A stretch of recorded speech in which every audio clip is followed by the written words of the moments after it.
All right, hello wine drinking people. Time for more of what I've had to drink yesterday, and one of the first families of wine, the Folanari family, well, their representatives were in to see me, and Guido Folanari came into a lot of money when they sold Ruffino to Constellation brands, and now he is one of the only vintners to own properties in all three of the big Bs, Bolgheri, Brunello di Montalcino, and Barolo.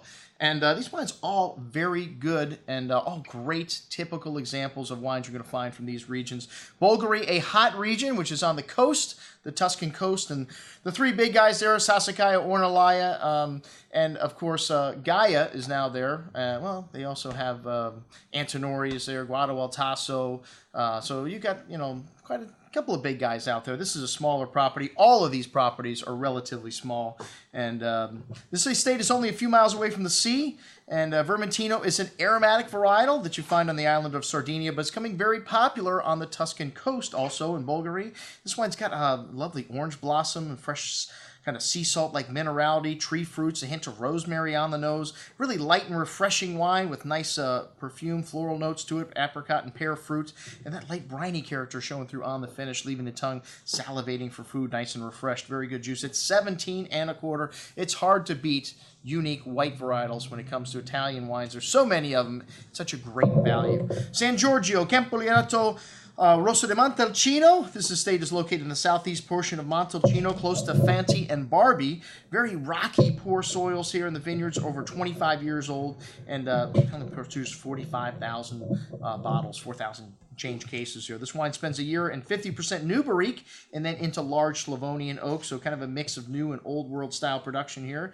And they blend these together, give a smoother and rounder wine, but not to cover up the delicate fruit. Sangiovese, like Pinot Noir, can be very delicate, and you don't want to mask that with oak. Has a touch of that oaky spice on the nose, and then light red berry fruit, dried herbs, sage, and fresh earth, kind of porcini mushroom notes.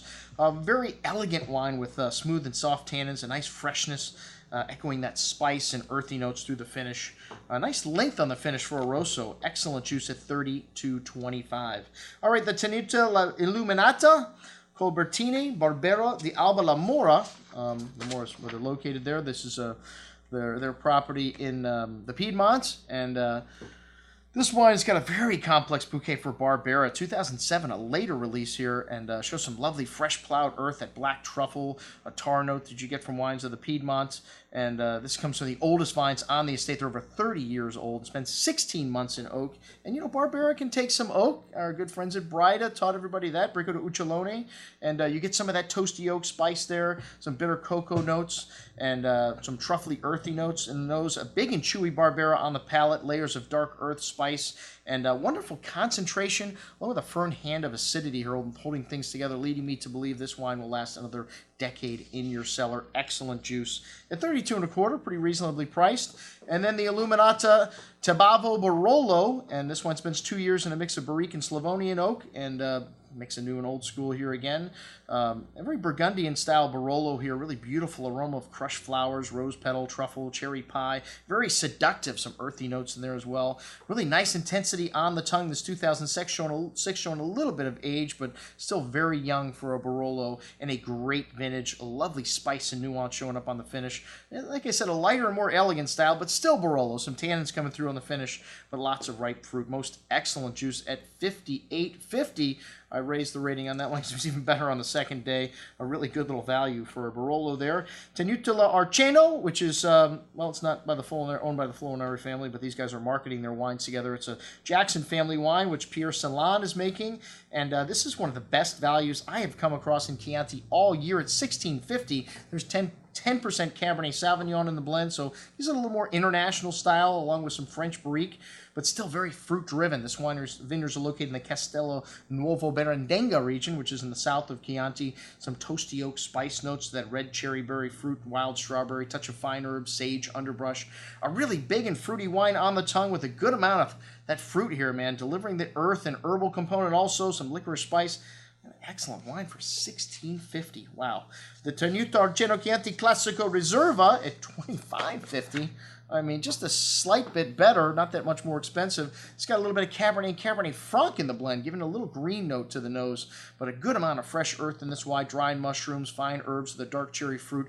A lot of smoked meaty notes here as well. This wine's drinking pretty nice right now. It's an '08 vintage, so a little lighter vintage, soft and round tannins. Give me that Tuscan terroir through the finish, but nice freshness and really nice balance in that wine. Excellent juice. And then the Donnaolimpia Millepassi Bolgheri. This is their top wine on the property in Bolgheri. It's a blend of Cabernet, Merlot, and Petite Verdot, spending 2 years in oak, which is 1 year longer than the law requires, and second use oak and new barrique. So you get a little bit of that wood spice in this wine, some toasty oaky notes to the dark plum and currant berry fruit, dark cocoa, some fresh earthy and herbal notes. Really nice complexity on the nose, and even more complex on the second day. 2009 looks like a very good vintage in Bolgheri. This is the top wine of the estate. As I mentioned, they only produce 17,000 bottles of this wine, so relatively small production. Very big on the palate here. A good amount of that spice, bitter cocoa, and herbs showing on the finish to that dark cherry and plum fruit. Really smooth and elegant wine, but